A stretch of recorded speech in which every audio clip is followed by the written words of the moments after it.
Okay, great. I think we're good to start now. So hello, everyone. I hope everyone is well. And I'm really delighted to welcome you to the opening seminar of our online series, Récits, vivants, More Than Human Narratives. So my name is Armelle Blanc-Roland. And what I'd like to do first is just to tell you a few words about the series. So what are the ideas behind it and what are kind of the aims of the series. And then I will be introducing our first speaker, Alexander Lee, who I'm really grateful to, and I'm really delighted to be introducing him today. And Alexander will talk to us about his work for around 40 minutes today. And then there will be around 20 minutes for Q&A afterwards, so for some questions and answers from the audience. Yeah, may I ask everybody who's not speaking, apart from Alexander, to mute themselves, perhaps? Because apparently there is some echo. Okay, I hope that's okay now. Okay, right. So this is the opening seminar in the series Récits, vivants, More Than Human Narratives. And the series is going to be a series of 5 seminars that is going to run this year from February to July.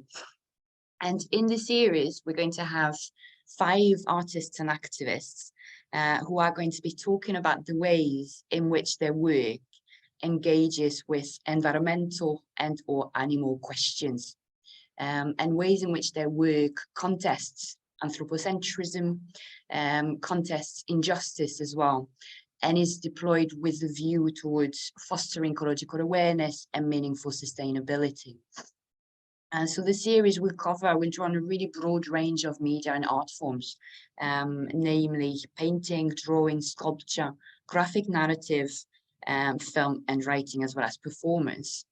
And the series really aims to shine a light on the really varied ways in which artists and activists, so the ways that artists and activists have deployed to create and to share alternative narratives for environmental justice, for care, for solidarity, for sustainability, in engaging with a range of ecologies, so multi-species ecologies, queer, feminist, decolonial ecologies. So the aim of the series as a whole really is to open and to foster a dialogue. So for us to learn about and to discuss new narratives and new imaginaries and practices that work to create modes of representing, of engaging, of living with the more than human, that respond to our troubling times and our changing planet. And our first speaker in the series is Alexander Lee, who I'm really delighted to be introducing today. So Alexander Lee was born in Stockton in California, and he grew up on the island of Tahiti in French Polynesia. He earned his BFA from the School of Visual Arts in 2000, his MFA from Columbia University in 2002, and MPS from the Interactive Telecommunications Program at New York University in 2004. And Alexander Lee's work has been exhibited extensively worldwide, and it spans a really broad range of visual art forms, drawing, sculpture, performance, painting, and video. And Alexander Lee's work, as you will see shortly, is really much too rich and much too complex to be summarized in just a few words. But perhaps as an introduction, we could say that his work is truly thought-provoking as a decolonial practice-based reflection on Polynesia's past, present, and futures, and a reflection on environmental collapse from the multi-layered perspectives of the Pacific. So Alexander Lee's work draws on Polynesian natural cultural forms, concepts and images, and it dismantles, it questions and it dismantles colonial narratives and the history and legacy of imperialism, including nuclear imperialism, which he's going to be telling us about today. And his work is concerned with the necessity and the urgency, really, of transformation on our changing planet. So I hope that gives you a little bit of an idea of really the depth and the richness of Alexander Lee's work. And today Alexander is going to be focusing in particular on 3 works from his very wide-ranging career. So Alexander, the floor is yours. If you would like to start with your presentation, we'll have around 40-minute presentation, and then there'll be around 20 minutes for questions at the end. Okay, hi everyone. Thank you, Armel, for this invitation. It's an honor to actually be talking to Wales or wherever in the world everyone is. It's one of my great fortunes to be able to make works wherever I am, and that people can, and sometimes it precedes me in actual territorial places, localities. So I'm actually going to talk. I'm going to show more than 5 works, I think, but I'm going to try to just run through them, and hopefully I'll try to make it as brief so that you can get a sense of them and the visuality of them too, and then hopefully we can discuss them further in the Q&A afterwards. Okay. So I'm taking you back to 2006. This is 17 years ago, and just to put a little bit of in context, 2003 was the Al Gore movie, right? And Unspeakable, is it The Unspeakable Truth? You know, that Al Gore movie where people start to think about nuclear environmental collapse that we're all aware of right now. And I feel like post 9/11, this is a work that I started to do in New York. I wanted to think about this idea, and I was in New York for 9/11. I wanted to start to think about a place of origins. And for me, it started with material. So I started to cast these works out of black sand from the volcanic black sand beach where I grew up. And it's a trilogy. The first one is called Pilot, The Departure of the Fish. And I call it the first one is called Pilot. And it's they're all works that were cast. So they're all works that were cast in sand and epoxy resin. And in the thinking of them, to really think about this idea of collapse, and this, for me, it's also a post 9/11 work where I was thinking of the end and how that can also be a place of renewal. And so that made me think of the story of origins and the creation myth of the island of Tahiti. And so the legend goes that a young girl named Terehe, I'm just going to run through these images as I'm telling you this story, but just to give you the context of these images. So the trilogy was about making the same narrative body of work as a sculptural narrative work, installation work, in 3 different places throughout a span of about 2 years. And so as the different iterations of the work start to unravel, you can see that the work start to also become more developed, just as one would start to write a narrative by just drafting words down, and then slowly by reworking and re-editing them, craft a sort of like more composed piece. And so this trilogy for me was a way to do that. And so this is the second part of the trilogy, and was done at Kincaid Contemporary. So to go back to the narrative, the story goes that on the island of Reatea, there was a feast for the gods where no one could be out, and everybody had to stay in and stay put in honor of the gods. And of course, this young girl named Terehe, which means wrong errand, was being raised by her grandmother, and she is a little bit restless at home, and she decides to go out in the river next door, and because it's so hot in the tropics, to go and splash around and just freshen up in the river. So the gods see her, and to punish her, paralyze her in her swim, and the young girls start to basically drown. And from the story goes that from the bottom of the river, this gigantic eel comes up and swallows her whole and gets possessed by her spirit, then starts to splash in the water, then on land, and breaks the island in two, and then starts drifting at sea and recomposes with pieces of the broken island, transforms into a fish, swims, and becomes the island of Tahiti. And so here is the last part of the trilogy. It was told about a year later, like from the first of the trilogy to the last one.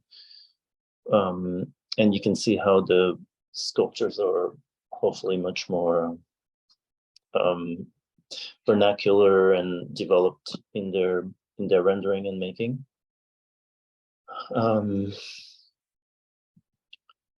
So this is one of the episodes. So I was really liking this work as narrative sculpture, and so how the work, or at once illustrative and also hopefully metaphorical and oniric at the same time. This is the scene where the girl transforms into the fish and swims at sea, and this further transformation of the island breaking in two. So to sort of like develop the ideas further, I obviously had to try to understand what was behind the story, because this is the legend that is told to kids, this image of the sea, the fish transforming into the island. And I always sort of wondered where all of these came from, and if it was really just a lore that had any particular further meaning. And my interpretation at the end was that it was not about a fish transforming into an island, but really a story of a young girl who probably was disobedient, but in this in her disobeying the orders and not staying home, I think she was reprimanded by the chiefs of the village where she was living, and something happened to her. So either she was killed or raped, or something violent happened to her, and that brought about the fighting between different tribes members, and hence this idea of the broken islands, the island dividing in two and breaking in two, and the image of the fish swimming of this eel fish getting enraged by the spirit of the girl is the clamor of the people from the village who were trying to defy the chiefs of the locality, and basically lost at the battle and had to leave the island. So this fish that swims at sea and regroups from parts of the broken island is really just an armada of boats, if you can imagine, of outriggers sort of like leaving the island and regrouping into a group of different canoes and swimming at sea and becoming the island of Tahiti. And in this becoming, it's really not. I mean, the legend talks about a transformative emotion, but for me, it's actually really just a migration of people arriving into the island of Tahiti and setting foot on it, basically. So further, a couple of years later, I did a subsequent project called the Recitations from the Fish Changing Skies, and that's a clear, basically, the title comes from a citation from that legend, where there's a clear passage that talks about this fish that is changing sky, and for me that the metaphor and the image of the changing sky of potent in trying to explain this idea of non-return. Like if you're on a flight, for example, from different destination, there's a time in the flight where if there's an emergency on board, you try to get to your destination instead of going back and sort of like dealing with the emergency.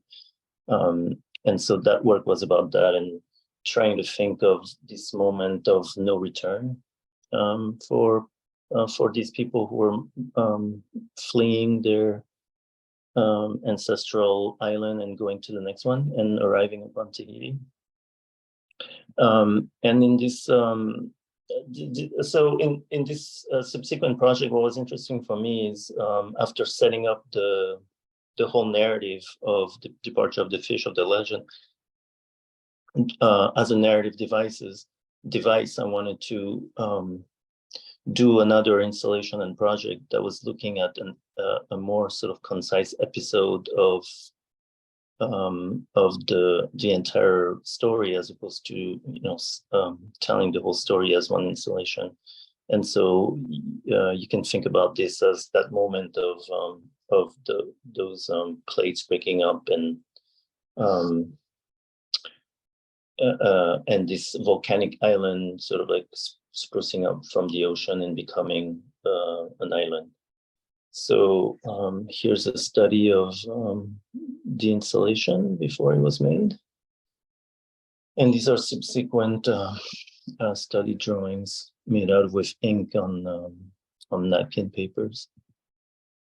What was interesting is working in installation, I get to make different rooms so that hopefully when one enters these spaces, they're able to read through their body and through the objects that are displayed into the narrative, hopefully. This was the second room of that installation, and so I wanted to have a drawing room in which the drawings that I had made were like the words of the fish telling its story through images.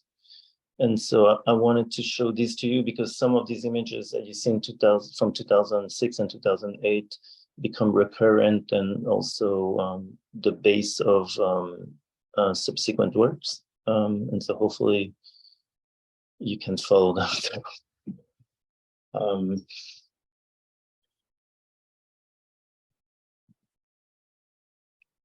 This particular drawing, for example, will become an entire body of work later on.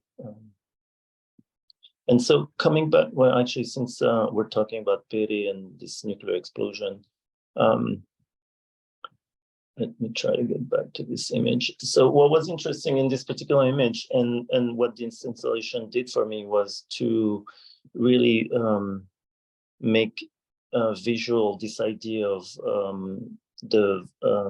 if you can imagine the volcanic formation of the islands in the Pacific, as lava chimneys coming up from the bottom of the sea and getting to air, and in this column of volcano and lava, you have these eruptions. And for me, if that is the geological moment, timing of the geological formation of the islands, I wanted to also think about this volcanic explosion becoming in the Anthropocene, the nuclear explosion of the French nuclear test of the 60s. So this particular work is especially important because I think it fermented this image of how do we get here from there. So if you can say that.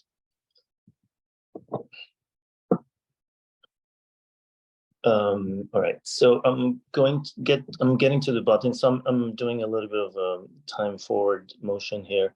After all of this sculpture work, it was getting apparent to me that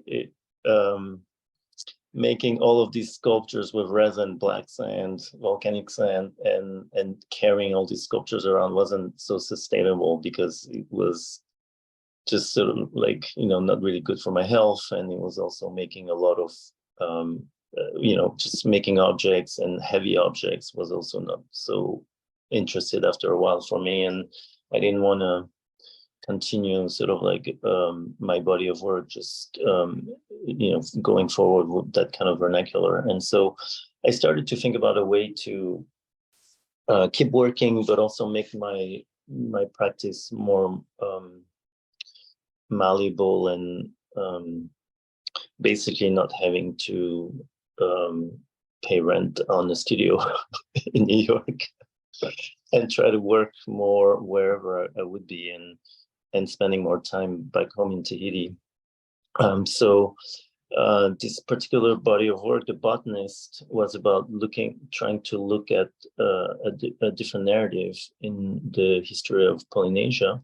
And that came through with the story of Ruatata, who basically transforms his body into a breadfruit tree in order to feed his family, from a farm and save them from famine. So the interesting image of this legend is that this idea of this man transforming his body into a tree.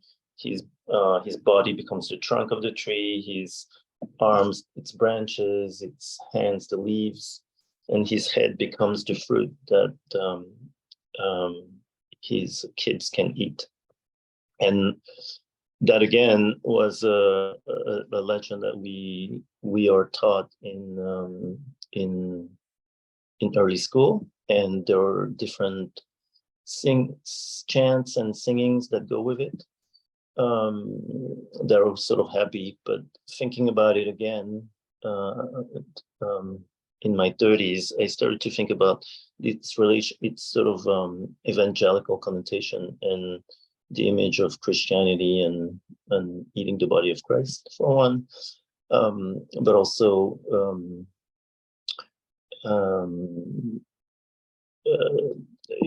things like cannibalism and how one survives on the island. So and the breadfruit. So this is the legend from Tahiti, but in Western history, one might also make links to James Cook and his first voyage of discovery in Tahiti, where Joseph Banks, the botanist, was on board and basically discovered the breadfruit on that trip for the English. And when he came back to England, became the caretaker of Kew Garden and decided to send the HMS Bounty to pick up the breadfruit and bring it to the Caribbeans because he wanted to plant it there and feed the slaves. This is a view for scale so that you can see how big some of these works can be. But basically, to come back to Joseph Banks, what was interesting with that story is that there was a mutiny on board the Bounty. We all, as we know, and it became a book, and the book became 3 movies. One with Marlon Brando, Mel Gibson. I think there was an earlier one with I forget his first name, but Hopkins, the English actor, and before him.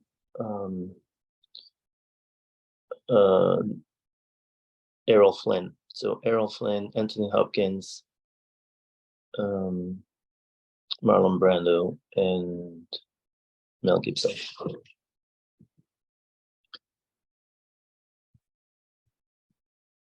Oh. Okay, Tevahine Manarope. So I don't know if you remember that for the image of this blue nuclear explosion from 2008, almost 10 years later, becomes an entire blown installation at the first Honolulu Biennial. And what was interesting in that invitation is that because I'm a binational US and French, and both of these countries have had nuclear programs in the Pacific. So when the invitation to show at the Honolulu Biennial came, I was interested in taking further this image of the geological formation of the islands and the volcanic fire and its visual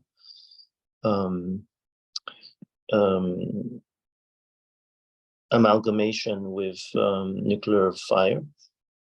And so I thought, because I was supposed to technically represent French Polynesia in Hawaii, that in a sense, the idea of that was already, I want to think of it as Polynesia, and Polynesia that was divided from French on one side, because the French Polynesia was colonized by France, and Hawaii on the other side, which belongs to the US. And so it was, the work became a way to tell sort of this oblique parallel track story of these two Polynesias that were colonized by these two Western nations and their subsequent nuclear histories. And so this is how you would enter the exhibition. The installation, you just happen upon these curtains that are printed with breadfruit leaves motifs. And when you get through them, you get into this small room that I call the antechamber. And in there, you have these black drapes that are all again printed with these breadfruit leaves. And there are two cases that are burnt, in which you can see these burnt artifacts, and they're like ceramics into these burnt cases. And so the visual image of making these ceramics was to think about material and how it might do in a fire. And so I was interested in making that palpable in shaping these pieces out of clay and then firing them and getting these pieces, these artifacts made. And so obviously they're not real artifacts.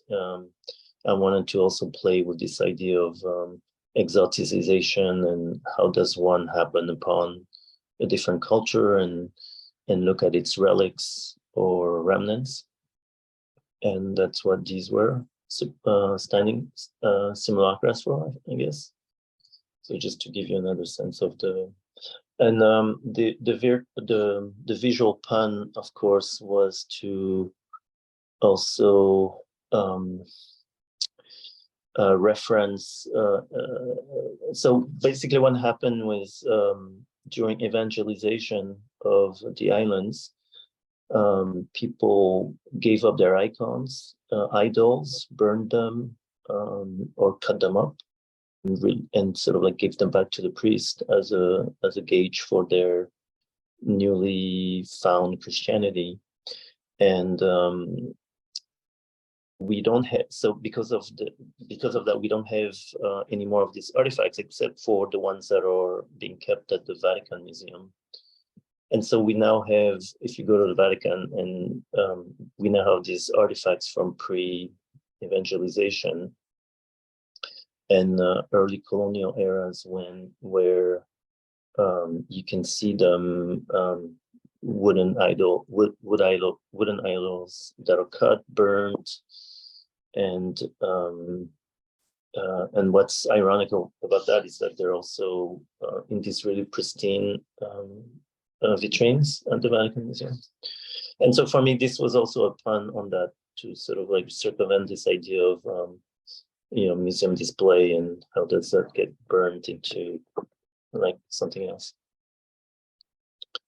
So from there you get into this bigger room that I call the salon, and in the salon you have 46 monoprints that represent the 46 aerial explosions that France did in Mururu Island. So just to give you some tidbits of facts, the French nuclear program was spanned 30 years between 1966 and 96. And they had 46 aerial explosions and 145 underground ones. And so the ones that are represented are the aerial ones. In French, they're called les aériennes. And so these are some of the monoprints that were displayed on the walls. They're fairly big, as you can see from the overall shot. They're about 30 by 45 inches.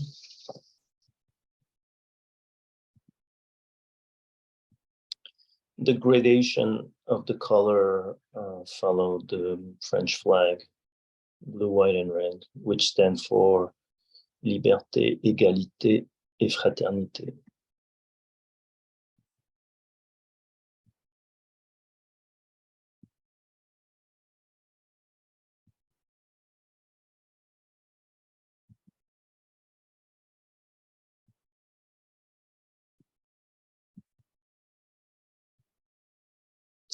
Oh, so maybe something that I should also mention.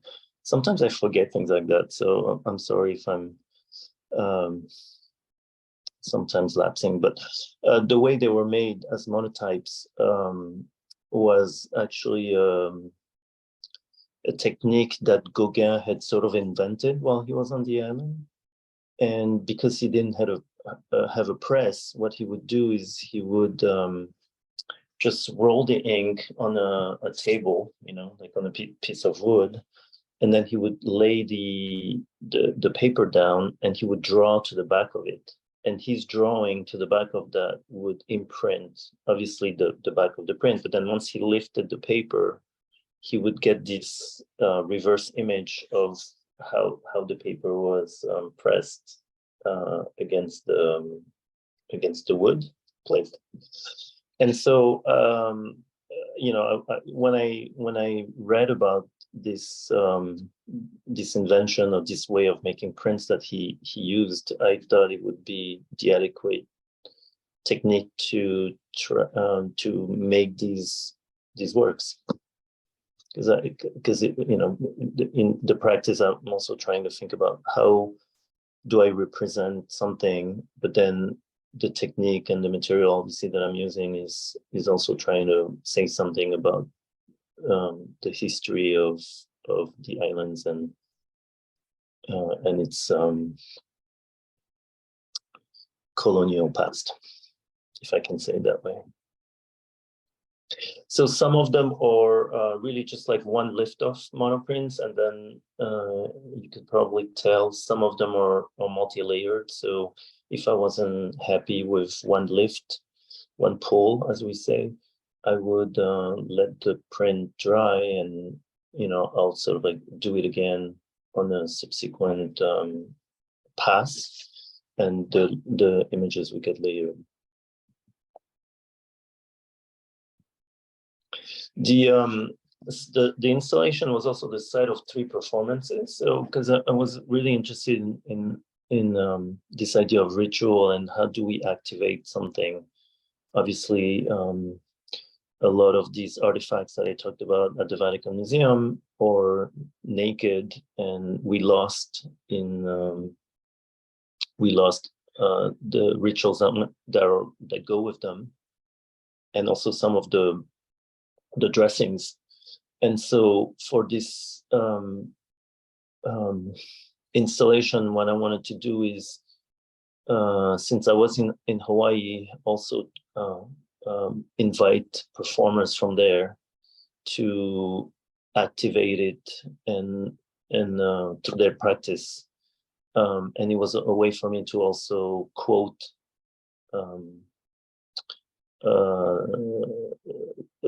how culture basically represents itself in its different rituals.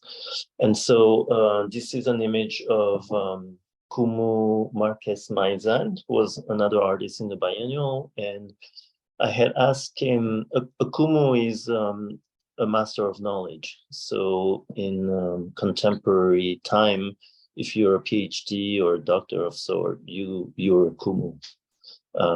But he's a Kumu of hula, which means he's a master of the hula chant and dance and rituals.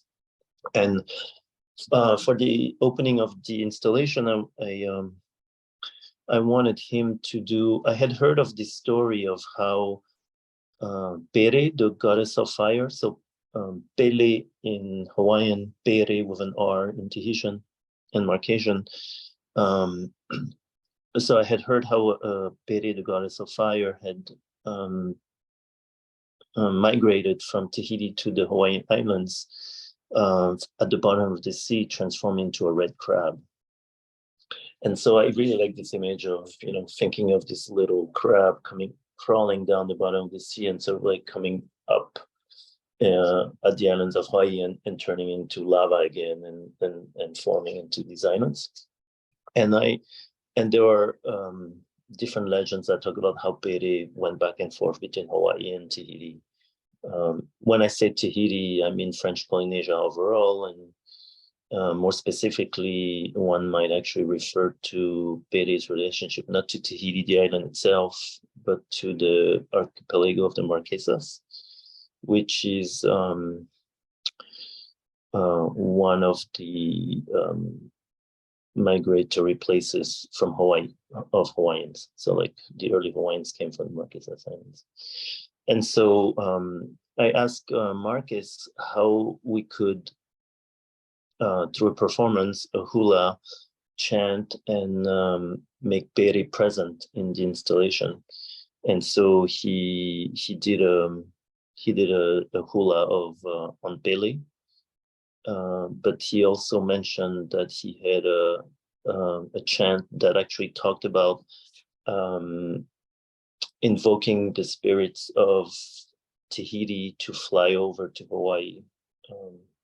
And so that's what he did. So he did this chant of invoking the spirits to cross the oceans to arrive in Hawaii, and then had the hula about Pere, and that's one of the still from the image, from the performance. What I might say, since we're like paused on this image, is during the 30 years of the nuclear test in French Polynesia, France would send battleships. So there would always be these big gray battleships circling over the waters. To put it in context, this was a time where there was a lot of spying, so underwater submarine spying. French Polynesia as a whole is, the islands are very small, but they're spread out in a maritime area the size of Western Europe. So you can imagine how there's a lot of water and there's a lot of potentiality for submarine activity. But in terms of the French army trying to protect its military complex, it's also sort of a tactical and strategical difficulty because it's so much water to patrol. So there were a lot of battleships circling around there, and I sort of like remember being a kid. Every time one of those new battleships would arrive, there would be a ceremony on the heliport. And what we do is the officials from Tahiti would send oriteiti, so like a hula, sort of like dancing troop onto the helipad to welcome the new ships. And so as a kid, I didn't really question it, but re-looking and rethinking about these particular images and practices, I always sort of like wondered how the tragedy of the image, like if you can imagine like Marine Corps personnel sort of like lined up on the battleship deck, and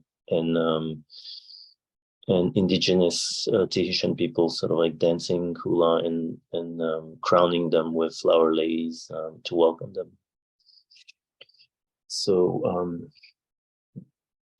The next performance was a taiko performance. So Kenny Endo, you might not know him in Wales, but in the I think this in the 80s he was like he was huge. He's a Japanese Hawaiian American performer who was known for his taiko playing in Hawaii. Taiko is this like big Japanese drum set. And so I was able to locate him, and he was gracious enough to come and perform into the space in the exhibition. And what I wanted him to do was to sort of like replicate the rumble of the volcanic chimney coming up, the lava coming up the island volcanic chimney into this volcanic explosion. And then at the end, I wanted him to really sort of like make into sound the idea of this nuclear explosion, the volcanic eruption becoming this drumming that would just like fireworks in Chinese New Year, maybe become a staycation of sound and nuclear might power explosions. And so at the end of that performance, we had champagne serving. Obviously, this is highly ironical. I hope you're all muted, but I hope you're all snickering in your respective behind your respective screens. I don't think there's anything else to say. Maybe that the champagne that we serve was Veuve Clicquot, since we're talking about Pele, the goddess of fire.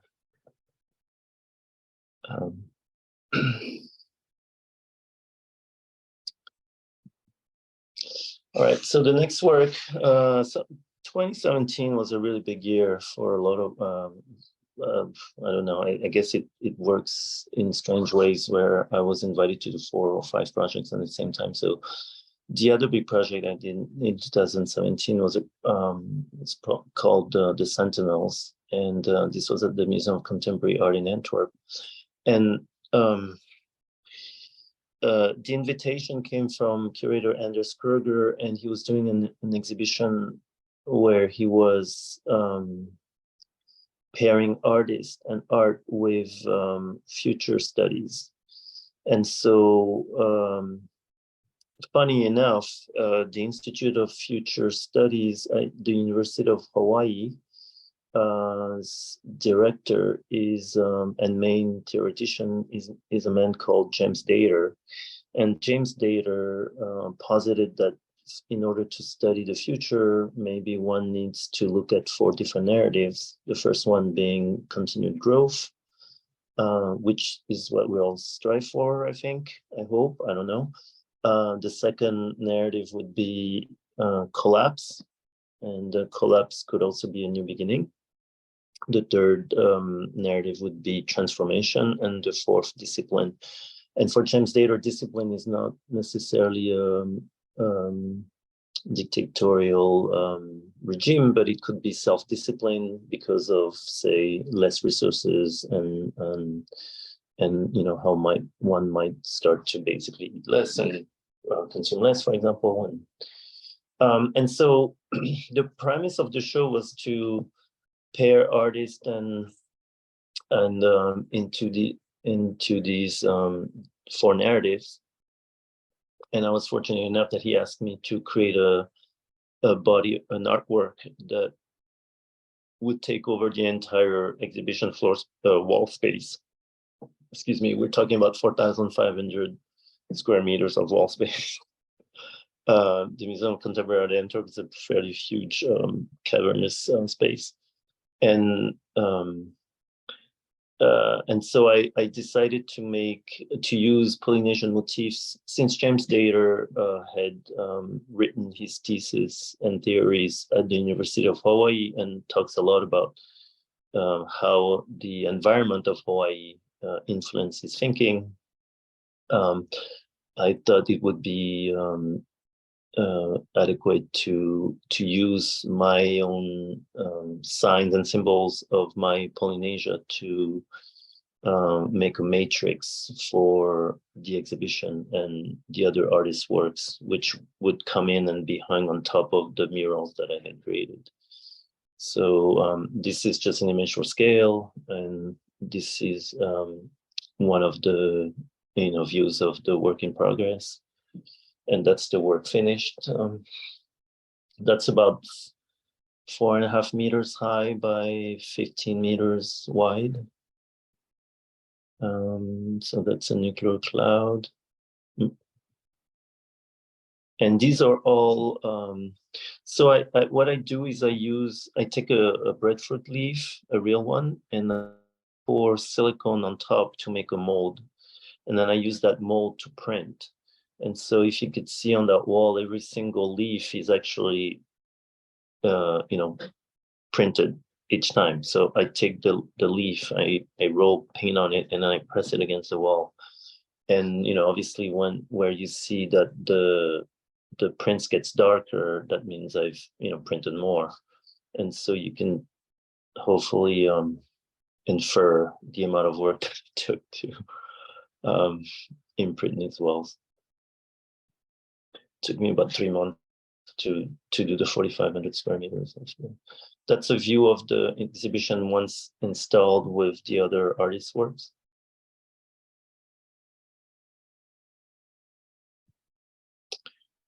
And so this is the collapse room, and these are the I have a blank, sorry, jet lag, discipline rooms.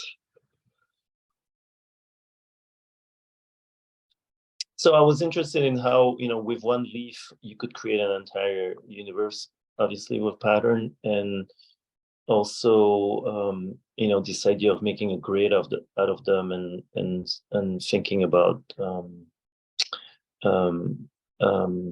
mass agriculture as a way to think about discipline.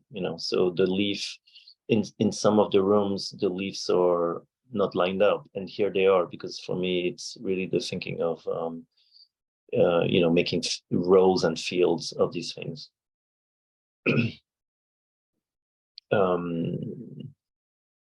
What else can I say about the work? I was I'm always interested in how visually alluring things can be. Obviously I reference Polynesia through its colors, but I'm also really interested in really this idea of like, how does one decipher a visual language or something visual once they happen upon it, right? And so it was important that the works were striking, but then hopefully when you're in the room and you're looking at them, there's a optical illusion that starts to happen, and you're not quite sure and understand what is foreground and background in the image, right? So in this case, for example, the question is the blue the background and the red is printed on top, or is it the reverse, right? For example. So we're jumping back to 2022. How are we doing on time, Armel? Yeah, I think maybe because we started a little bit late, but I think we've just hit the 40-minute mark now for your presentation. Okay. But I don't know if you wanted to say maybe a few words about this one, and then maybe we can open the floor to questions. If you're happy to stay, just because we started a little bit late, so we have time for a few questions. So why don't I just like run through these, and then the last work is sort of like the one that I really wanted to talk about, actually. It's called Ra'au from last year, and just give me 2 minutes. I'll try to do it really quick. And the word Ra'au in Tahitian means both wood, like the essence, the material, the tree, wood, but it also means medicine. And so from this idea that, in traditional culture, your medicine comes from plants. And so I was interested in this concept to to embody this thinking and these new works I was thinking about, which was about, you know, how did we basically, just like we colonize other people and cultures, how we also colonize our environment. And so I was like a little bit unconsciously starting to like gather all these scraped woods from, you know, from curb, picking up like old chairs in Harlem where I live part of the time, picking up pieces of wood from the sea in Tahiti, and being invited in the Meuse region to do a project in the woods. And so basically all these thinking started to gel in this body of work, where I really start to think about a relationship to not only material, but other species and beings. And so by reclaiming all these different woods and recomposing them into this work, I was interested in you know, this trying to in 2022, how do we sort of like make an exquisite corpse out of our histories, colonial histories, and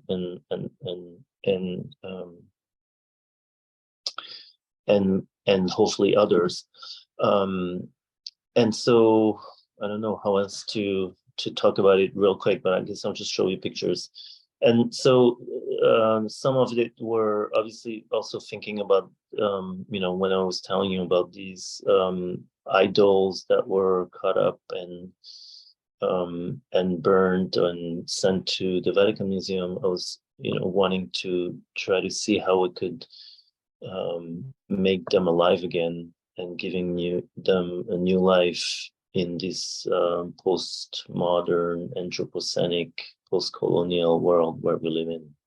So this chair, for example, in the middle of that space was interesting because for me it was really emblematizing this idea of métissage, if I may say so. You know, the image of having a seat at the table, and you know, which is the image that we use to talk about France run for nuclear power, and the relationship of this image of the seat at the table to slavery, to colonizing people, but then also to education and chairs, like school chairs, and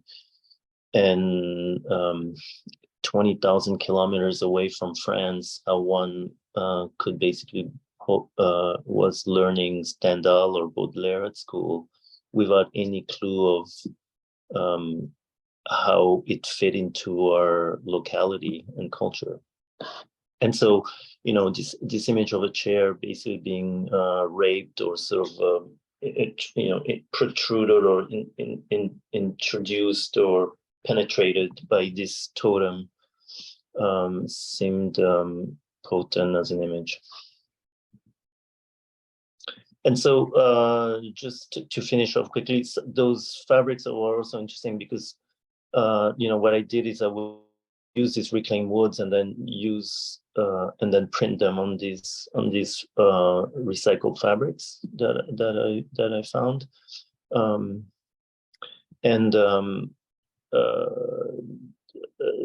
the underlining image of it was to also think about how modernism and the images of modernism were built upon primitive artifacts. So, you know, we talk about, I mean, so-called primitive artifacts, obviously. Picasso, Demoiselle d'Avignon, the African masks. Picasso, for example, famously also had a Marquesian tiki statue that he painted and used in his work. And so, and you know, obviously there are references to Brancusi and other modern masters, but basically that whole project was a way for me to try to encapsulate all of this history and to think about how we can try to, as the heirs of modernism, rethink it under the reverse lens and try to hopefully like reinsufflate an indigenous or rural sort of relationship to these artifacts and signs. Voilà. Thank you so much. That was really, really fascinating. So rich. It really shows, you know, the breadth of your career so far. And it's really, really fascinating. So if that's okay, if we could maybe take 10 minutes. I know we started a little bit late. So maybe if we could stay until 10 past for questions, if that's okay with everyone, that would be great. So I don't know if there are any questions from the audience. I have plenty, obviously, but I'll open it to the floor first. So I don't know if there are any questions. For questions, yeah, if you would like to. Yes, Sarah. Sarah's got her hand up already. Sarah Pogoda, my colleague from Bangor, actually.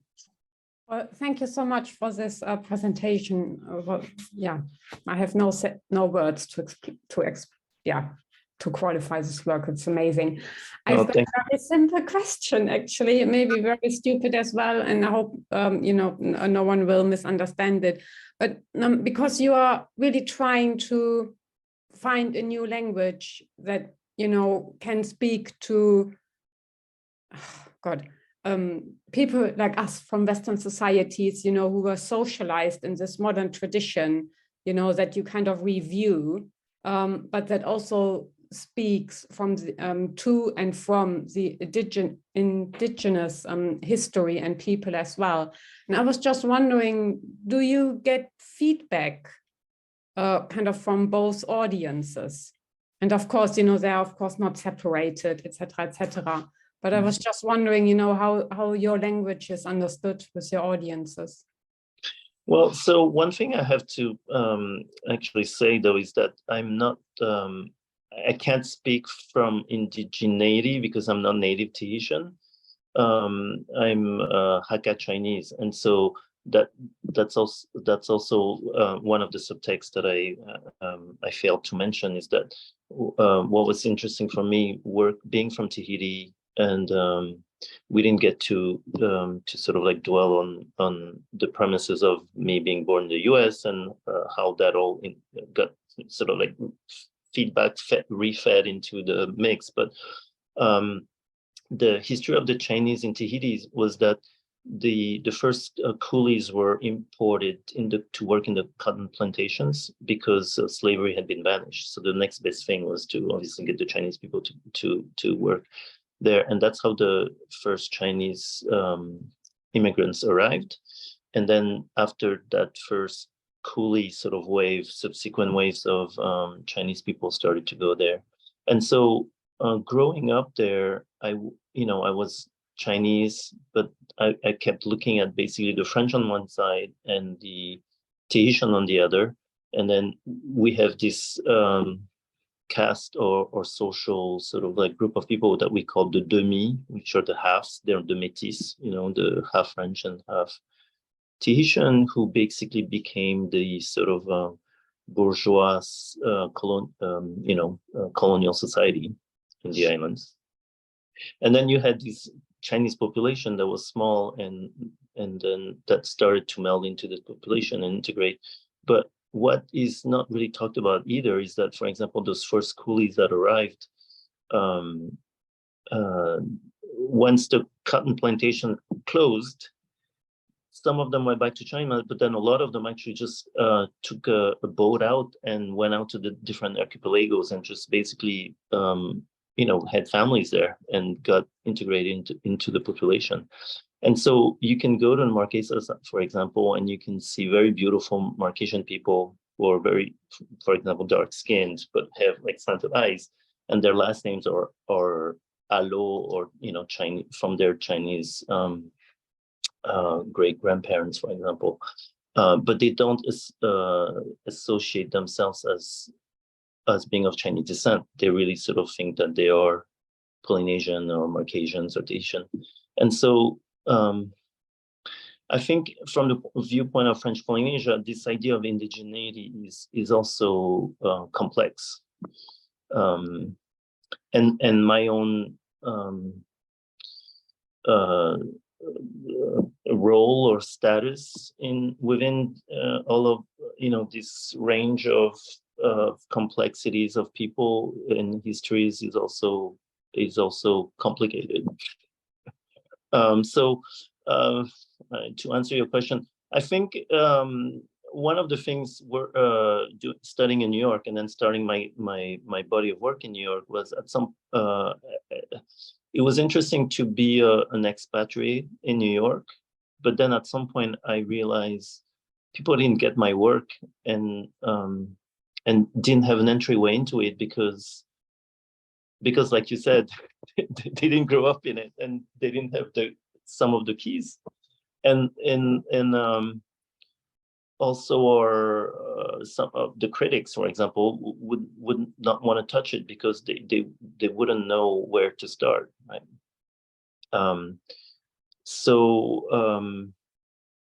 That's from the art world on the outside, and then when I'm back home, of course, some people can't understand the work, but obviously a lot of them have a hard time with it. I'm still facing a lot of criticism to making works out of the nuclear history that we have. It's still a big taboo subject, and it still rallies people up because France never actually apologized for any of it, and there's still such a big haze as to what are the actual implications for health and risks over there. So hopefully, I mean, obviously, the work is important enough that curators outside have to take an interest in it and ask me to participate in exhibitions, but it's still very complex and problematic, and that's what also fuels me keeping making the work, because obviously, like, they if they don't give me I don't even want to call it recognition, but they don't want to give me a forum over there, then I have a forum internationally, and hopefully that leverages the awareness of these histories. I mean, hopefully that answers your question. I'm sorry, it was a long way around, but I think everything's so complex that it's worth sort of like trying to parse out things so that we understand where the voices come from and how they're being interpreted and discussed, right? And thank you. Yeah. Are there any other questions from the audience? I think we have time for maybe one more. I don't want to take up too much of your time, Alex, obviously. Oh, well, I'm happy to. I might have a question for everyone because it's actually the first time. So, I'll answer more questions, but I might have a question for the English people, because I think what is interesting. I'm not sure we've got many English people, actually. Have we got? Is anybody? Yeah, Jonathan Lewis. We don't. We don't have one English, but they are Welsh. Well. So yeah, no, ask your question if you want. Yeah, to the audience, please. Well, yeah. I mean, I think it's. Jonathan is not English. Okay. I feel like basically Samuel Wallis arrived in what is now French Polynesia in 1767, I think, if I recall, and then James Cook. But so what is forgotten in this history is that the royalty in Tahiti had started a relationship with King George, with England, and then the French came in, and then they sort of like did this coup and sort of like took over, and then it became French Polynesia. So, but there's still a lot of things, and even this history with the breadfruit and Joseph Banks, that get lost in the sort of contemporary vernacular and relationship to the territories, and I never get to discuss this because the French are not interested in English, and the Americans are even less, because they severed their ties to England. The Mayflower. So, I mean, it's always interesting for me to try to discuss the work in the context of you know, a different cultural history or context. No, of course, yeah. I'm not sure if anybody has any responses to this. Like I said, I think I'm not sure we've got anybody English actually today. Sorry. That's all right, I don't worry. sort of lump you into one. No, but that's but it's really, you know, in terms of the context in which your work is discussed, it's like I'm quite shocked to hear that you face criticism actually. Is he still there? I'm here. Yeah, he's still here, sorry. So I'm quite shocked to hear that you face criticism, and it's true that, you know, from the perspective of France, you know, the Republic certainly, like you said, has not apologized, has not even fully recognized. And, you know, the actual short-term, medium-term and long-term effects, obviously, on the territories that where the explosions took place have not been addressed. So when you say you face criticism, is that from French Polynesia itself? You know, what kind, I wonder if you could talk a little bit more about that. But I think first, Jonathan Lewis did have his hand up. I was actually going to ask your question, Armel. So I'm quite interested to hear the answer to your question. I was going to say something about, you know, the lack of sort of knowledge of imperial history in British universities, just in general, as like a response to what Alex was saying there. But I think maybe that's less important than hearing what Alex has to say in response to your question. Okay, thanks, Jonathan.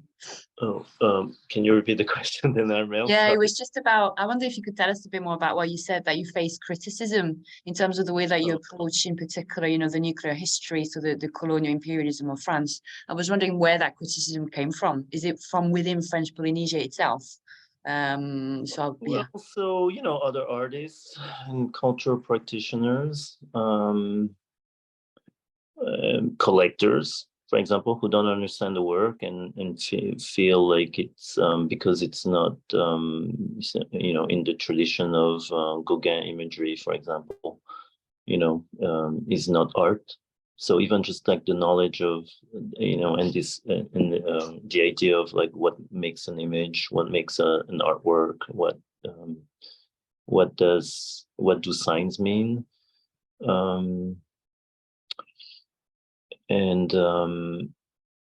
and you know, I mean, obviously, I might not have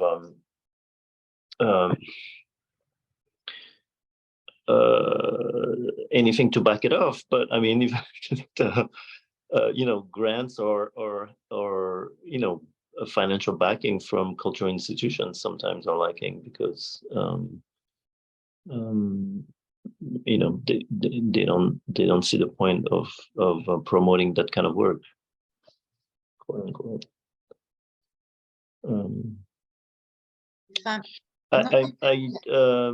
I remember in 2008 when I was doing this really heavy casting sculpture projects, you know, with the creation myth of the island.